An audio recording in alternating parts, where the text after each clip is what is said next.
Jemaah yang dimuliakan oleh Allah Subhanahu wa taala, berkaitan dengan sikap sabar, kita akan belajar dari sebuah kisah. Terkadang ujian menimpa kita bukan dari orang-orang jauh, justru dari orang-orang terdekat kita. Lihat, betapa banyak mertua perempuan berselisih dengan menantu perempuan. Ada apa ini? Lihat sebuah kisah seorang wanita bernama Urainab baru saja menikah dengan laki-laki yang bernama Yazid. Di hari pertama pernikahan mereka, Yazid membawa sang istri untuk tinggal bersama-sama dengan ibunya Yazid. Mereka tinggal di rumah itu bertiga saja. Kemudian apa yang terjadi, Bu? Di hari pertama pernikahan, Urainab langsung merasa tidak nyaman tinggal di rumah itu karena ia merasa tidak suka dengan ibu mertuanya. Apa-apa serba diatur, apa-apa ibu mertuanya ini selalu ikut campur, apa-apa selalu salah di ibu mertuanya ini. Itu yang membuat Urainab berkata kepada Yazid, "Kenapa kita tidak tinggal berpisah saja dari ibumu? Karena aku lambat laun bisa saja membenci ibumu," kata Urainab. Apa yang dikatakan oleh Yazid, bagaimana mungkin kita tinggal terpisah? Pertama, kita bukan orang yang kaya raya memiliki banyak rumah. Kedua, ibuku adalah ibu yang sudah tua renta dan ibuku sebatang kara. Aku adalah anak yang harus berbakti kepada ibuku, orang tua satu-satunya. Dan kemudian yang terjadi setiap hari antara ibunya Yazid dan Urainab, istrinya Yazid, senantiasa berselisih terus-menerus. Urainab merasa tidak tahan dengan sikap ibunya Yazid. Maka suatu ketika Urainab pun pergi ke rumah seorang tabib dan mengatakan, "Aku tidak kuat hidup dengan ibu mertuaku yang setiap hari selalu ikut campur dalam urusanku, yang setiap hari selalu menyalahkanku. Aku mohon wahai tabib, aku ingin meracuni ibuku supaya ibuku tidak ada lagi di muka bumi ini dan aku bahagia menjalankan kehidupan rumah tangga dengan suamiku Yazid."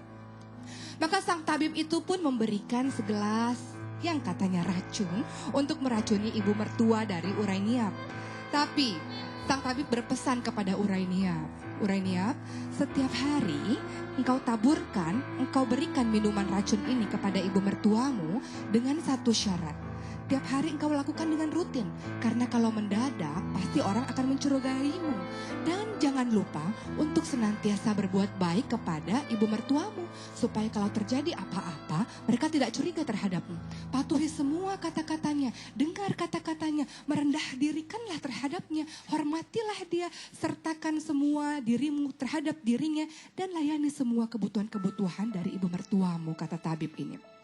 Maka Urainab pun hari demi hari berusaha untuk memberikan racun tersebut kepada ibu mertuanya, walaupun ia sangat enggan, dan dia berusaha untuk senantiasa berlemah lembut terhadap ibu mertuanya ini, supaya orang tidak curiga. Kalau nanti ibu mertuanya mati, orang tidak curiga dan menuduhnya. Hari terus berlanjut dan apa yang terjadi? Ternyata setelah 3 bulan berjalan, Urainab senantiasa memberikan racun setiap hari.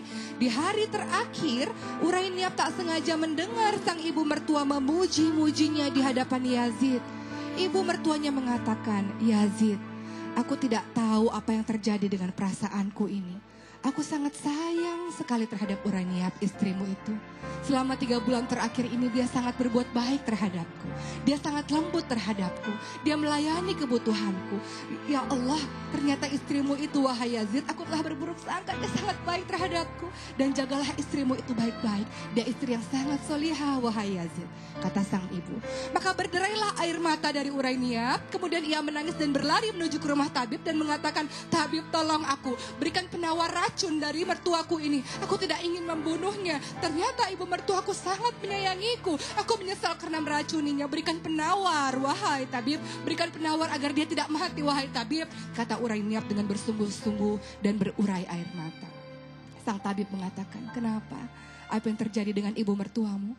Ibu mertuaku sangat baik selama 3 bulan terakhir ini. Tidak pernah memarahiku. Tidak pernah masuk urusan rumah tanggaku. Dia sangat baik terhadapku dan aku sangat menyesal karena berniat untuk meracuninya." Apa kata tabib? "Ketahuilah, racun ini hanya air putih biasa. Dia bukan racun. Yang racun adalah pikiran dan hatimu. Karena pikiranmu selalu kotor terhadap ibu mertuamu yang menginginkan terbaik untukmu. Ibu mertuamu yang menginginkan engkau melayani yang terbaik untuk suamimu. Yang racun adalah hatimu karena engkau senantiasa berburuk sangka dan kotor sekali. Maka Hurainia pun kembali ke rumah dan bersimpuh di kaki sang ibu mertua. Ibu mertuaku, engkau ibuku. Ibu mertuaku, aku minta maaf atas semua perlakuanku. Nasihat-nasihatmu adalah kebaikan untukku. Lihat, ketika mendapatkan ujian demi ujian, apa yang dilakukan? Harusnya adalah introspeksi diri, sabar, dan lakukan kebaikan demi kebaikan. Karena in ahsantum ahsantum li anfusikum wa in asatum falaha. Kebaikan untuk diri.